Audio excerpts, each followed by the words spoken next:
Jonathan. Let's give a big round of applause for Mr. Jonathan. Thank you.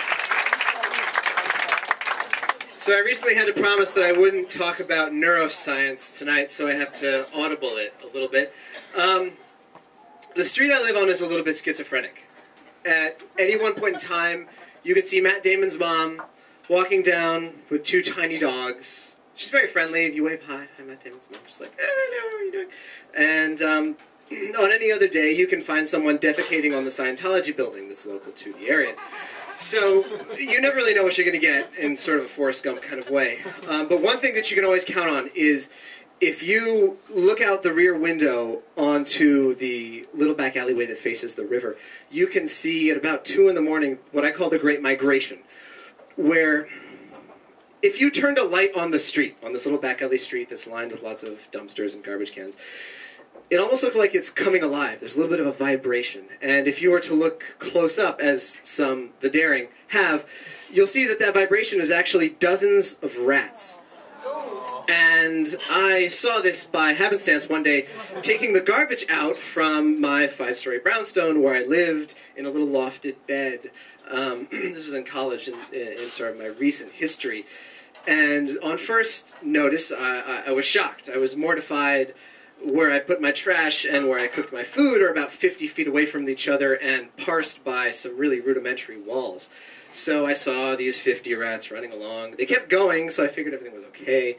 If I stuck around late at night studying or whatever on the first floors of this building where I lived, I would see the occasional brown ball scurrying around. And, you know, oftentimes it was mice, but sometimes it was the odd rodent. And it was a little bit unsettling, but I lived on the 3rd floor, so I figured it was fine. One day I went to bed, it was something like 3 in the morning. You learn to live in this domicile with some sort of sense of cacophony that you can sleep through. I woke up at about 3 in the morning one night, oddly to abject silence. There was not a sound, except a little kind of like... And I looked down at my feet because it sounded like it was coming from my feet.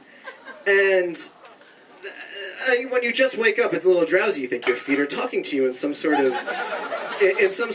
braille language. And I made a little twitch with my right foot, and all of a sudden there was this flutter of activity, and immediately my heartbeat went from about 20 to about 300, and I kicked the comforter out of the loft. It landed on the floor, and I just looked out and paused. I froze. And after about 10 seconds, this little furry body kind of swaggered out.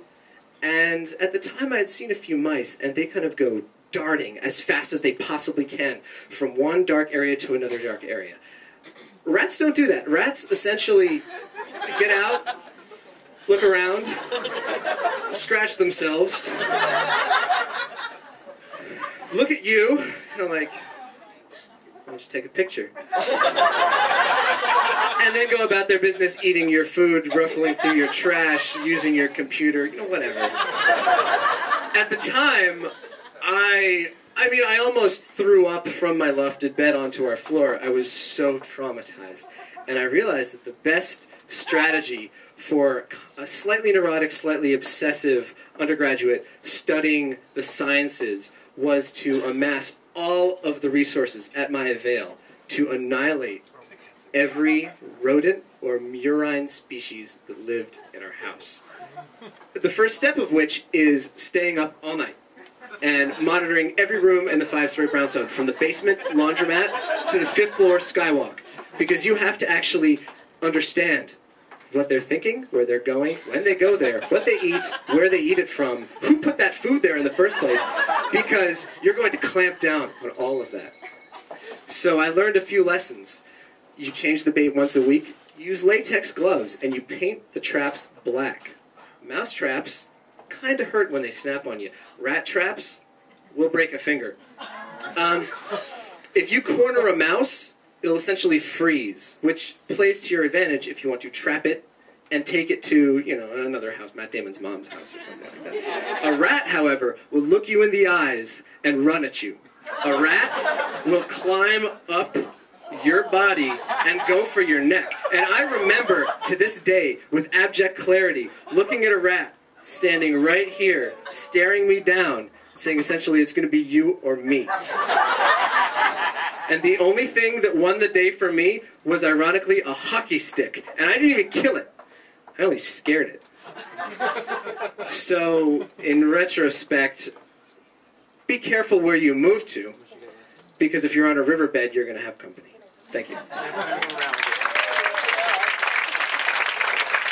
Jonathan, don't go anywhere.